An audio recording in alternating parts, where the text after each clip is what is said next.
BRS యువ నాయకుడు సాయి కిరణ్ మనతో ఉన్నారు. ఆయన అడిగి తెలుసుకునే ప్రయత్నం మనం చేద్దాం. చెప్పండి అన్న, ఎట్లా చూస్తారన్న? ఇప్పుడు తెలంగాణ ఏర్పడి దాదాపుగా ఆ, మీ బీఆర్ఎస్ ప్రభుత్వం 9.5 సంవత్సరాలు పాలించింది, కాంగ్రెస్ ప్రభుత్వం 2.5 సంవత్సరాలు పాలించింది, దాదాపుగా 12 సంవత్సరాలు గడిచిపోతున్నది తెలంగాణ ఏర్పడి. మరి ఏంటి బీఆర్ఎస్ ప్రభుత్వం కాంగ్రెస్ ప్రభుత్వం వ్యత్యాసం? అందరికీ తెలంగాణ రాష్ట్ర ఆవిర్భావ దినోత్సవ శుభాకాంక్షలు.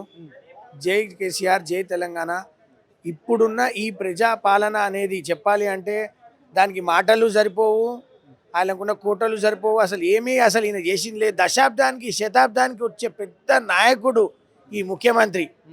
ఏదైనా చేస్తా, అది చేస్తా, ఇది చేస్తా, ఆకాశంలో చందమామని తెస్తా, నక్షత్రాలను కొంటా, అన్నీ చెప్తాడు మాటలు. కోతల రాయుడు, మాటల మాంత్రికుడు, మొత్తం అన్ని జనాలని మోసం చేసి ఆఖరికి దేవుళ్ళ మీద కూడా ఒట్టులేసి ఏ దేవుడిని కూడా వదలలేడు. జనాలనే కాదు, లక్ష్మీ నరసింహస్వామిని వదలాడు, జోగులాంబ అమ్మవారిని వదలలేడు.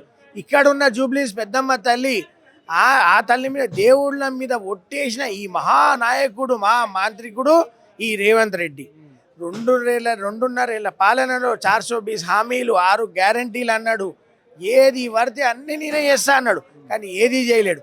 ఇవాళ మళ్ళీ తెలంగాణ ఫార్మేషన్ డే రోజు, తెలంగాణ రాష్ట్ర అభివృద్ధి రోజు ఎంతోమంది విద్యార్థులన్న కడుపు కోశతోని ఇవాళైనా మాకు ఒక తీయటి కబురు ఇస్తారు, జాబ్ నోటిఫికేషన్స్ ఇస్తారు, ఇవాళైనా మాకు మంచి రోజులు వస్తాయని చెప్పి 1000 కళ్ళులతో టీవీ ఛానళ్ళ ముందర, టీవీలో కూడా, ఫోన్లకి, యూట్యూబ్లకి అతుకపోయి ఉన్నారన్న.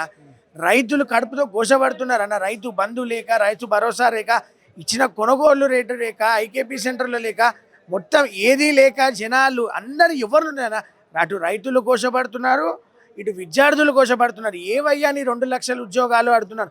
ఇదే అశోక్ నగర్కి రాహుల్ గాంధీ గారిని తీసుకొని రేవంత్ రెడ్డి చిక్కడపల్లి లైబ్రరీకి, అశోక్ నగర్కి చక్కర్లు కొట్టిర్రు, పిచ్చోళ్ళని చేసిర్రు, అబద్ధపు మాటలు చెప్పి. మరి ఎక్కడయ్యా నీ హామీలు, ఎక్కడయ్యా నీ చక్కర్లు?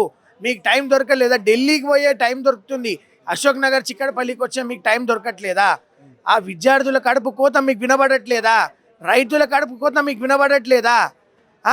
మళ్ళీ ఇవాళైనా మీరు ఇచ్చిన 6 గ్యారంటీలలో 1 కోటి మంది మహిళలను కోటీశ్వర్లు వద్దయ్యా బాబు. ఉన్న బంగారం ఉన్న వాళ్ళు దొబ్బకపోతే చాలు.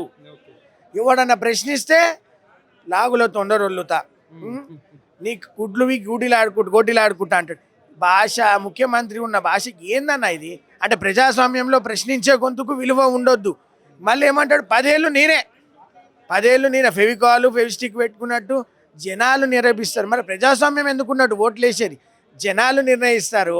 ప్రజలు అనేది ఓట్లు వేస్తేనే ఎవరైనా మంత్రి అయినా చేస్తారు, ముఖ్యమంత్రి అయినా చేస్తారు, రాజైనా మంత్రి అయినా డిసైడ్ చేసేది ప్రజాస్వామ్యమేనా?